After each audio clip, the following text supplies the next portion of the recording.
DFTV. Tunda Juhudi.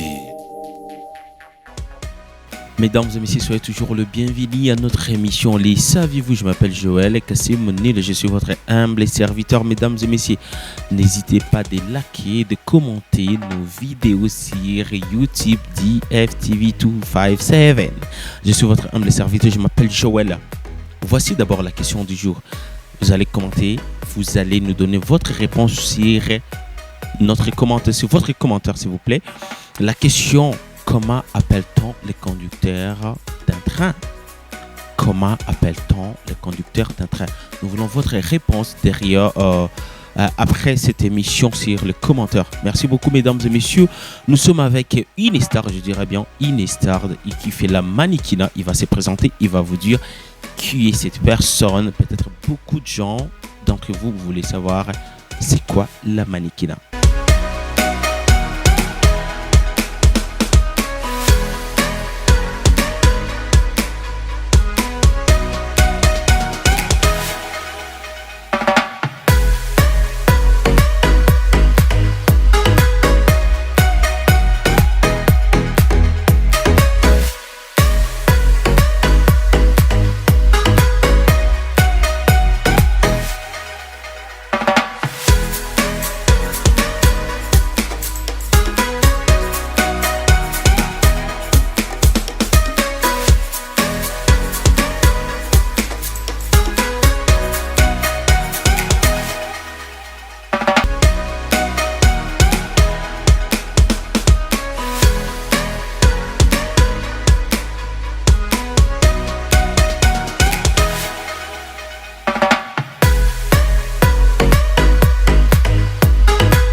DFTV. Tunda Juhudi.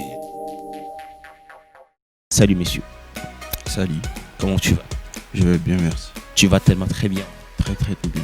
Quand je te regarde, vraiment, vous êtes chic, mec. Vraiment, tu es mannequin. Ah ouais, merci. Donc ça se voit comme ça. Ouais.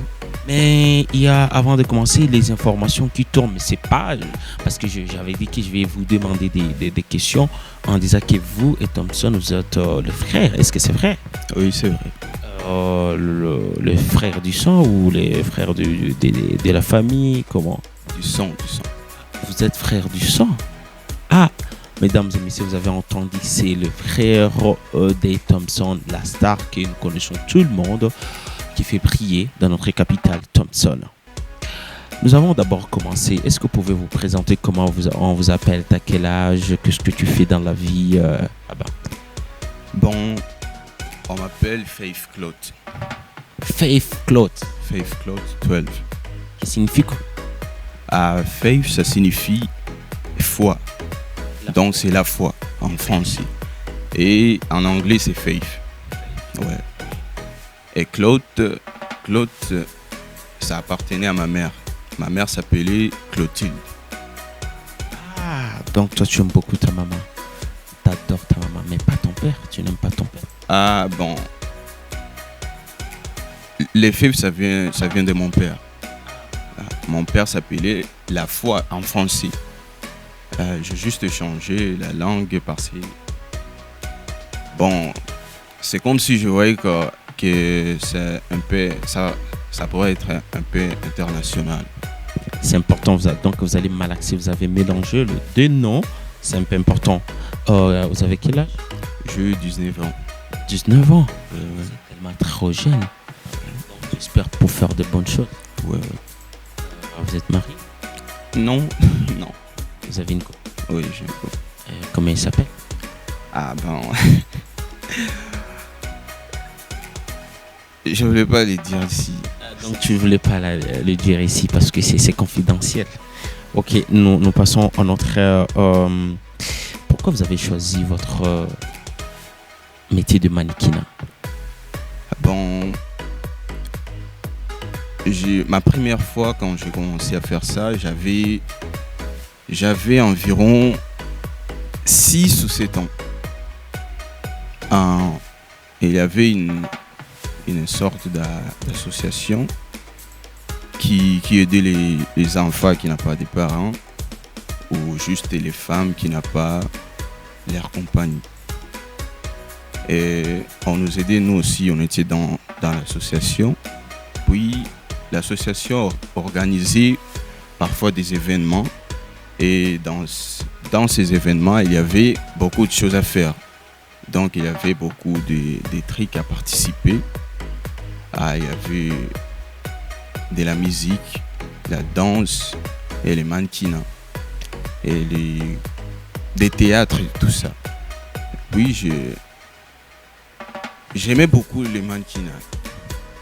Et quand je suis allé faire pour la première fois, vraiment c'était très bien pour moi. J'ai adoré et même les publics. Les publics aimaient. Les gens ont beaucoup apprécié ce que j'ai fait parce que j'étais encore très petit. Et bon, je peux dire que c'est... Donc je m'aimerais demander, c'est ta première fois de monter sur le podium, c'était quand et c'était où? Est-ce que tu te rappelles l'année? Tu te rappelles l'endroit où la première fois tu étais au podium? Ouais, c'était en 2007. C'était en 2007. 2007 ou 2017? 2007. 2007. Ouais, 2007, j'avais 6 ans. 6 ans. C'était où? À Club du Lac. Club du Lac Tanganyika. Ah mon Dieu, ça c'était une chance pour toi. Ouais. Comment tu as vu la situation, l'entourage des gens? Est-ce que les gens ils ont apprécié ce que tu avais fait sur la scène ou quoi? Oui, les gens appréciaient beaucoup.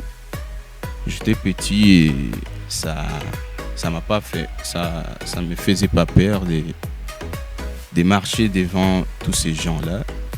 Et je crois que c'est pour ça, c'est pour cela que ça me va très bien.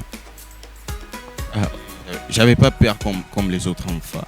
Les autres enfants avaient peur de marcher, tu vois, mais moi je me comportais juste comme un professionnel. Donc tu te comportais professionnel à l'âge de 6 ans. J'aimerais encore te demander qu'est-ce que signifie la mannequinat. Les gens peut-être qui nous regardent à ce moment, ils peuvent nous demander la mannequinat, c'est quoi?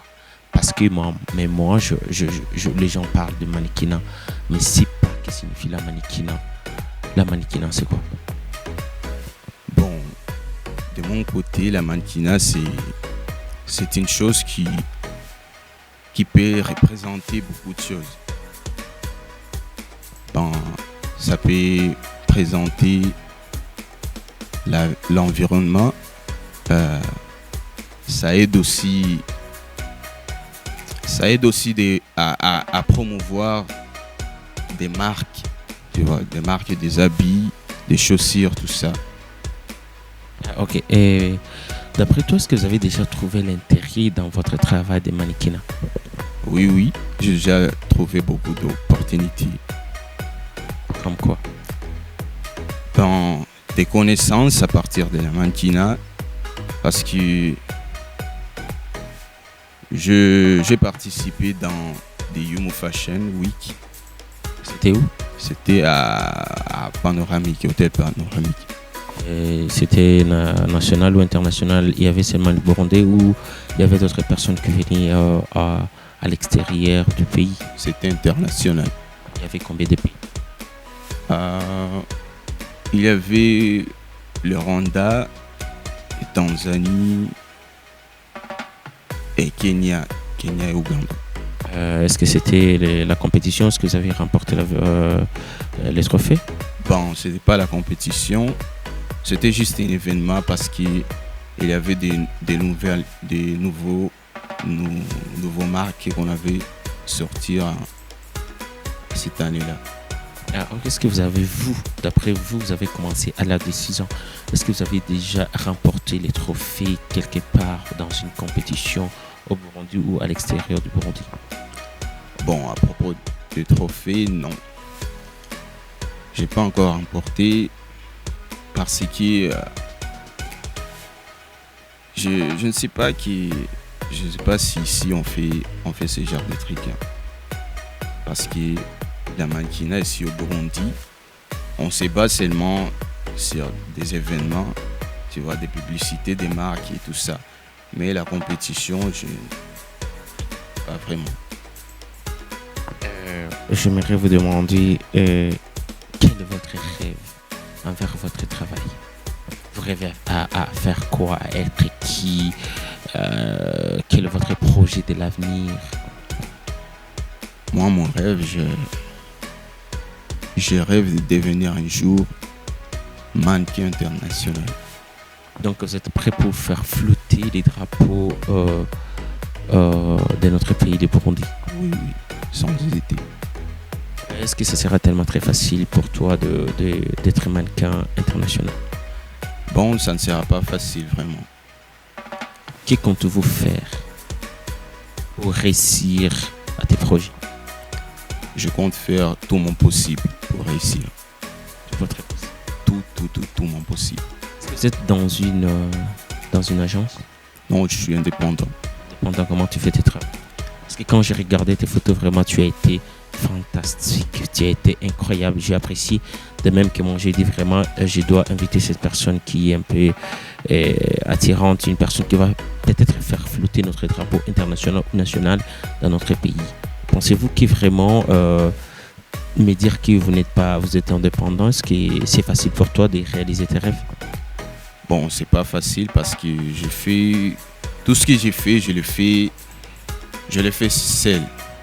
Donc, tous mes pensées, si je vais faire des shootings, tout ça, je le fais moi-même, sans l'aide de personne. Donc, ça ne peut pas être facile.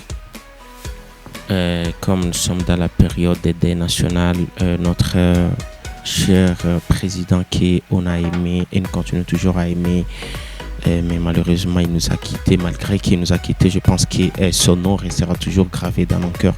Quel est votre message envers le peuple burundais aujourd'hui qui continue toujours à pleurer leur président? Bon, avant tout, je peux dire que c'est la volonté de Dieu avant tout.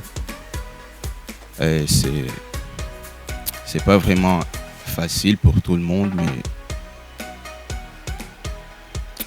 vraiment je suis sincèrement désolé d'abord pour sa famille et pour le peuple burundais. J'aimerais présenter toutes mes condoléances. Voilà, mesdames et messieurs, comme je vous dis, nous sommes dans une période des nationales. Nous avons perdu notre cher président, qui est un président exemplaire que le monde continuera toujours à pleurer notre président. Pierre Nkurunziza, je pense, Dieu, les anges puissent te garder là où vous êtes. La nation continue toujours à pleurer comme nous sommes dans la période des deuils. Quel est votre message envers les Burundais aujourd'hui qui pleurent leur président en tant que mannequin? Bon, je peux dire seulement que c'est la volonté de Dieu. Je suis vraiment désolé pour sa famille. Je sais que c'est pas vraiment facile pour tout le monde. C'est vraiment pas facile. J'aimerais dire aussi à mes femmes Bon, je sais que j'ai continué à poster des photos, mais ça ne veut pas dire que moi, ça ne m'a pas touché. Ça m'a beaucoup touché, et beaucoup même. Donc, je sais très bien que c'est pas vraiment difficile pour tout le monde. Et j'aimerais présenter toutes mes condoléances au peuple burundais.